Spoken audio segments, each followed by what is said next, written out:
kunomuntu nje othola uney'nkomo la ko-200 something, iy'nkukhu ekhaya, iy'mbuzi, naney'ngulube, unana imbongolo, amagusha what, uthwele ngemfuyo.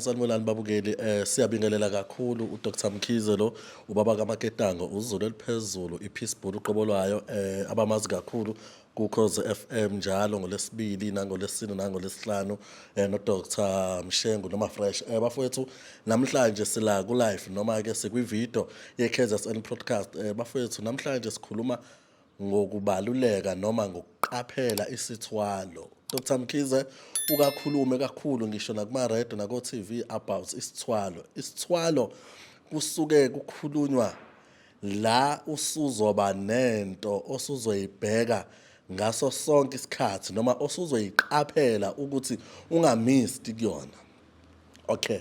Bake bafone bathi dokotela yini isithwalo noma dokotela bengisacela ukuthwala. Uthosi lapho kusho ingane encane mesiqala sikubuza noma mesiqala sikulalelisisa kahle ukuthi njengoba ufuna ukuthwala uneminyaka emingaki, iyona nto ebalekile siyakubuza ukuthi uneminyaka emingaki. Uthola ukuthi ingane encane izothi ngina 17 yini noma ibuphi umnzima osufike kubona empilweni esemngadala ukuthi uzuthwale. Ukuthwala iyona nto ekumele siyiqaphele kakhulu sabantu. Umuntu meke waphatha imali esikhathini samanje noma waxakeka nje kabili kathathu vesana akhumbula ukuthi no ake ngihambe ngenyangeni ethile noma ngekudokotela othile ngihambe ngiyofuna isithwalo. Isithwalo into enzima noma yinto ebaluleke kakhulu eyingozi kakhulu. Okay, isithwalo sisibheka la. Sizoqala ngobuhle baso, siphinde siye ebubini baso. Noma aseke sikhulume nje ngobubi, siqale ngobubi. Ububi besithwalo, uyafika umuntu lapha ufika enyangeni, usicha dokotela ngicela ke ungithwalise. Inyanga nayo iyawenza amaphutha ayo. Ezinye isithwalo kahle kahle asibulali. Isithwalo asibulali, siqala ukubulala la wena mnikazi waso ungasayenzi imigomo nembandela yakhona. Nenyanga ke ike ibulala umuntu, uthola umuntu besenza kahle but inyanga lapha ngoba phela mesikhuluma ngesithwalo sike sikhulume ngesigubhu. Uthola ukuthi isigubhu uthwale ngesigubhu, uthwale ngenyoka, uthwale ngesinye, uthwale ngophondo, unama-boys abafana abancane. Uthwale ngenzuza, yithwalo lezo yinhlobo ngeinhlobo zokuthwala. Uthola ukuthi lapha esigubhini yona inyanga mhlawumbe uDr. Mkhize mekhandela wena acele wena Ndlovu wena sibanibani ngeyibongo ngokuhlukana. Mesikhandela uDr. Mkhize uthola ukuthi ukukhandela into angayazi kwayena uyenza ngoba nako ezwa kuthiwa kuyathwala. Lapha esigubhini kungena amakhubalo athile. Esigubhini muzothwalisa umuntu angeni ikhubalo elingena ophondweni kungena elinye ikhubalo elingangeni futhi esigubhini. Lapha esigubhini angithwasisi but nje mengisi ngamafuphi kuhlanganiswa amehlo omkhovu, kuhlanganiswa ubuchopho bomkhovu, kuhlanganiswa isadawana. Ngeke leza zinto leza uyiphambanise mekwaqala wayiphambanisa ngokuyifaka kwazo ziyaxabana. Ukhumbule ukuthi kumele ugcabele. Isithwalo siyagcatshelwa noma into yenhlanhla nanoma iyiphi iyagcatshelwa.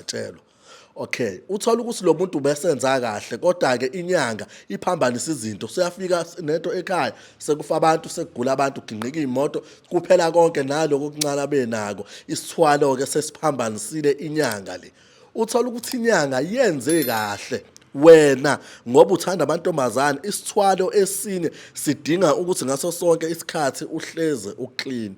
Ngike ngithi mina-ke isithwalo silungele noma sihle kakhulu emadodeni because umuntu wesifazane uwumuntu onganakisisi kakhulu. Umuntu wesifazane uzosithatha lesi sithwalo sakhe akaganile, asithathe edla imali ngalo ndlela akhe kuphi. Mesethola indoda naye sefuna indoda noma ke sekumele ayokwakha umuzi wakhe. Leyanto usezoyenza njani? Ngeke phela ayithathe leyanto aye nayo kulesi sibongo lesi aseganele kusona. Isiyaqala ke lapho into siba inkinga sethi ngiyayishiya, ngiyayithatha, ngiyayishiya. Mhlawumbe uthi uyayishiya, njengoba uyishiya nobani? Muyithatha njengoba uyithatha uyisa kumuphi umndeni? Lo mndeni uthola ukuthi vele izithwalo accept ngoba naso isithwalo kunamadlozi angayi-accept into esithwalo.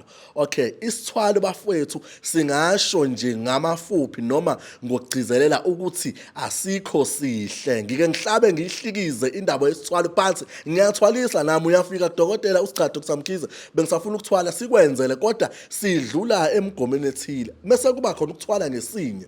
Ukuthwala ngesinye umuntu ekuzothiwa usuzohlezi ulala namantombazane, lamantombazane lawa azokhulelwa, izothi misikhulelwe dakho blue ingane izophuphuma isana izinyanga ezintathu noma ezimbili.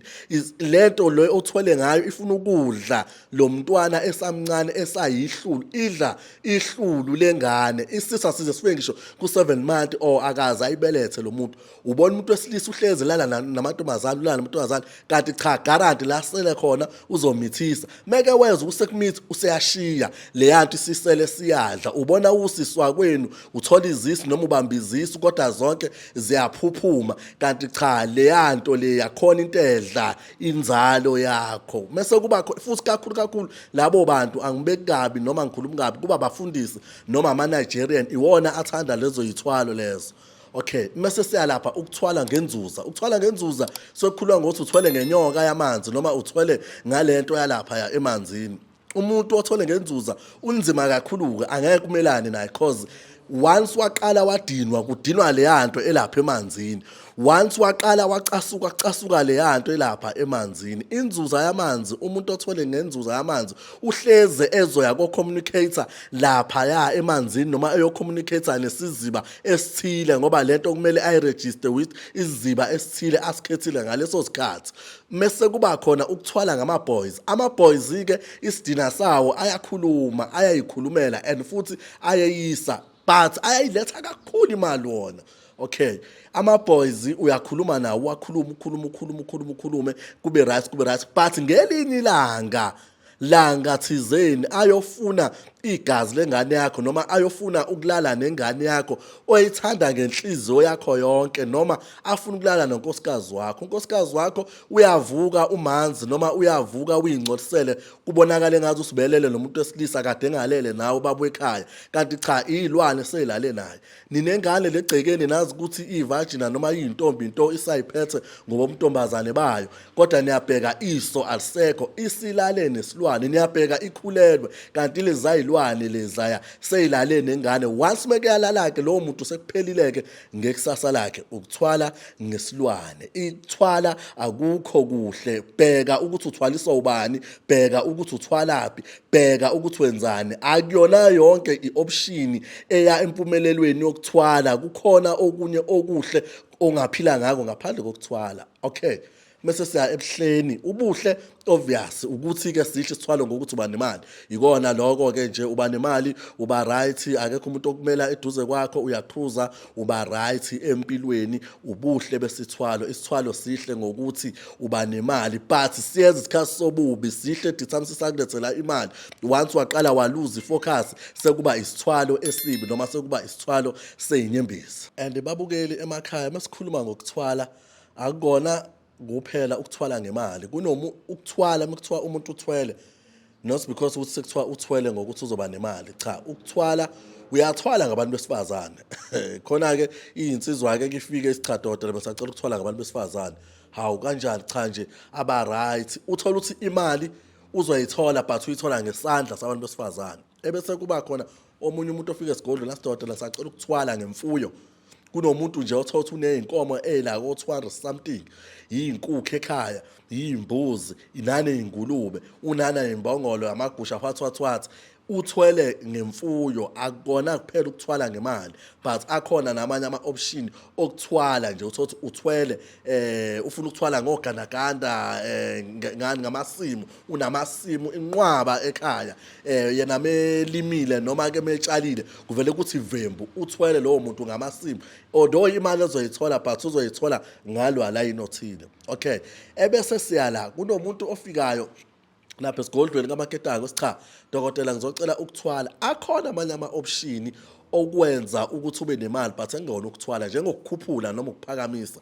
Kunento okuthiwa ukuphakamisa, bekukhulunywa ngokuphakamisa akukhulunywa ngokuthi usuthwele into zakho kodwa izokhuphuka ngamandla, but kusuke kuthathwe idlozi lakho la communicatewa nawo noma walinka wena nalo emzimbeni wasizwa idlozi lakho uphakamisile noma ukhuphulile. Ukukhuphula ke into kanombani, into ke nje enhle, angeke siqamba amanga, into enhle. Ububi angicabangi ukuthi inabo, angikaze ngibuze mhlawumbe ke busazoqhamuka, but ukukhuphula ikona okuright kakhulu. Nalapha kaMaketango nje siyakhuphula, uma ukhuphula abanye ke noma ezinye inyanga ziyahlukanisa. Mina mengikhuphula ngidinga inkukhu ezimbili ezimhlophe nebhodlela elibomvu lagologo because lento kumele icommunicate kahle nebhodlela elibomvu lagologo noswidi.